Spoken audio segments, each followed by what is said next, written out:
Welcome back, folks. I am John Najarian, and this is 3 at 3. 3 at 3 every business day. We bring you unusual activity, just like you see there. And this is unusual activity for the 21st of April. Didn't want to skip over that. Big buying of calls, big buying of puts. Well, those are what we define as unusual activity. We also do monitor Reddit and Twitter for unusual posting about things that may be in the offing.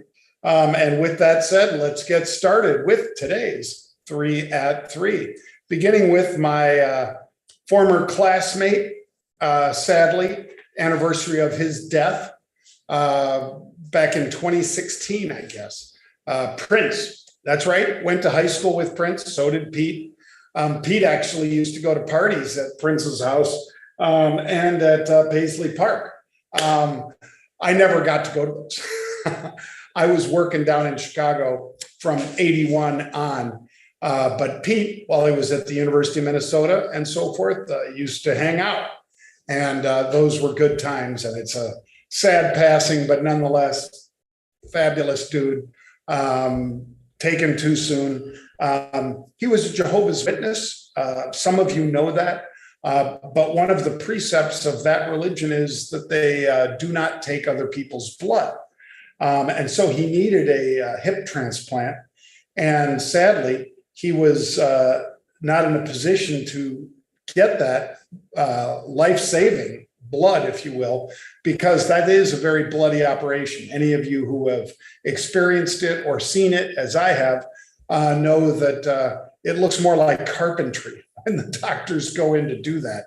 But because he was saving up, I guess, his own blood, at least that's what I'd heard, so that he could use that, which would perhaps be in that gray area of only taking his own blood rather than somebody else's to meet the precepts of that religion.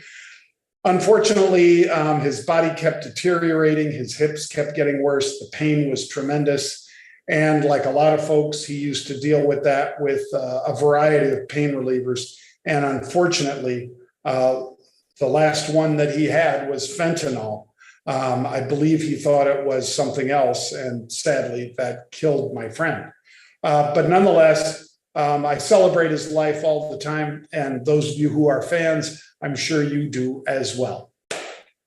Let's get into the stock side, which begins with United Airlines.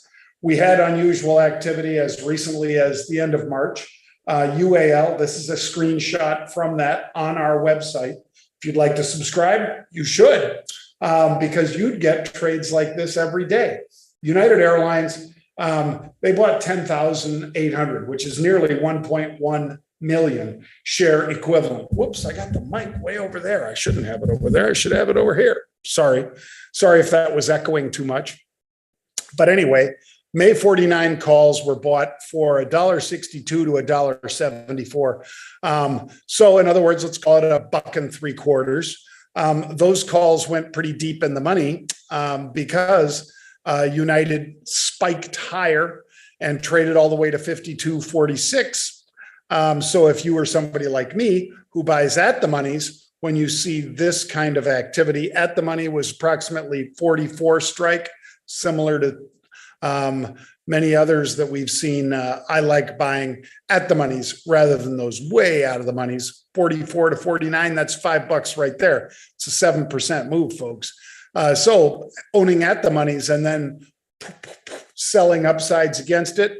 As you can see from this, it closed last night at 46.52. So I had sold some 49 calls against it.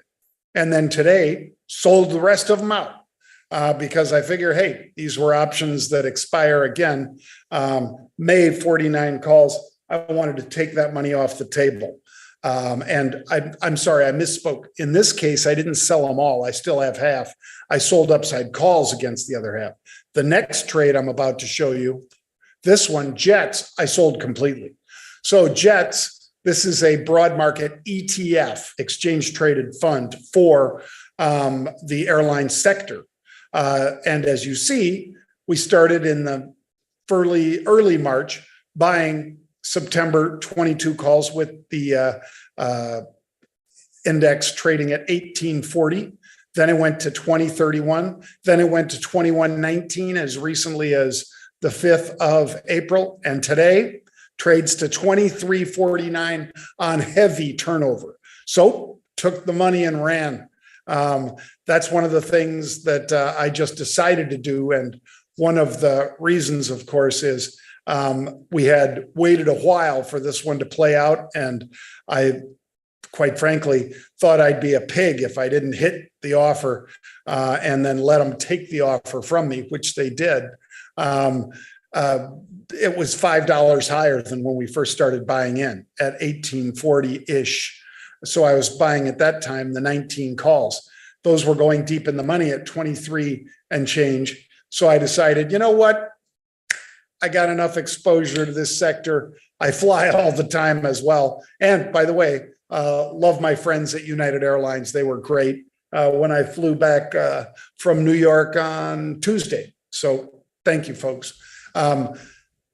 Then let's get to, crypto convo. That's right. I've got another one that we're filming tomorrow with a publicly traded company in the decentralized finance space that you are going to want to hear about. Now, I don't know that the guys will post it before the weekend, but it's a great conversation with Russell Starr of DeFi Technologies. I will have a great conversation with him again. Had one Tuesday this week in New York. I'll be back with him for Crypto Convo. That'll be posting up soon because I'll be recording it tomorrow. All right, take a look at this. Big trades in Apple. Early in the day, they were buying the 185 calls, which were better than $16 out of the money. And they were buying those out in May, I think the 27th of May expiration or something like that. These calls that I'm citing for you most recently were 10,000 of the 29th of April. That's next Friday, not tomorrow, next Friday expiration, 177.50 calls.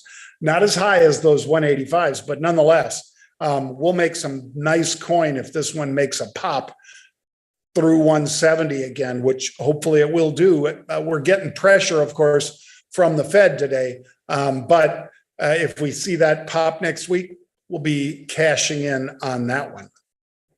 All right, and letting those of you know, because it's limited seating, we have Rebelcon 2022. It's going to be the 21st through the 24th of September. Four Seasons Resort and Club in Dallas at Las Colinas. It's going to be a great time, folks. Rebelcon is our conference. We've got just amazing speakers coming again this year. Those will be posting in the not too distant future.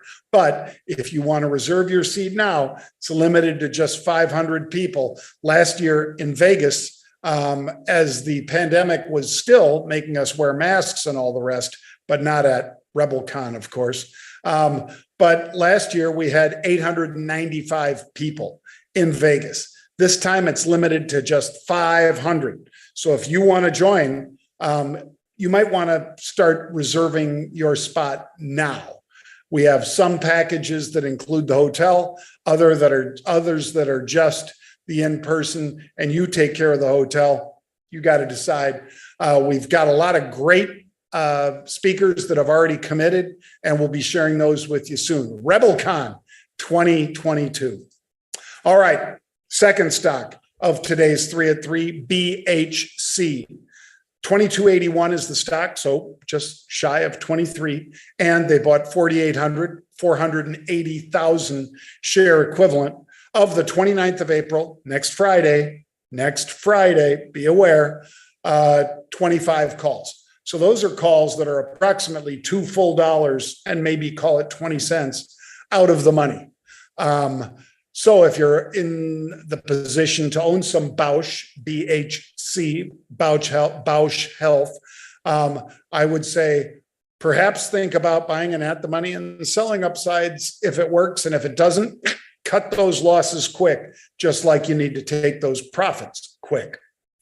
Third and final of today's 3 at 3 is Marathon MRO.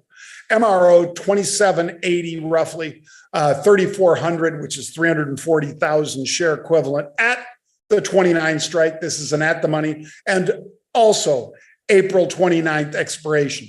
So all three, 29th of April expiration. Those are all short-term trades, folks, which means it's really up to you to cut your losses quickly. If these aren't working, cut it, move on to the next trade. If they are working, take profits quickly, and then let them run and sell higher strikes against it. That's the way I trade. I hope that's the way you trade, because you have to mitigate risk to the best of your ability when you enter, not when you're panicking, and you want to be in a position to cut losses quickly. I am John Najarian. I would encourage you to check out marketrebellion.com/get started. That's marketrebellion.com/get started for more. I really appreciate you guys joining us. I appreciate all of you who are nice enough to retweet it and offer this up to your friends. Thank you for sharing so wonderfully with so many of your friends. We really appreciate it. So with that said, I'll see you on the Worldwide Exchange tomorrow morning with Brian Sullivan. See you then. Bang.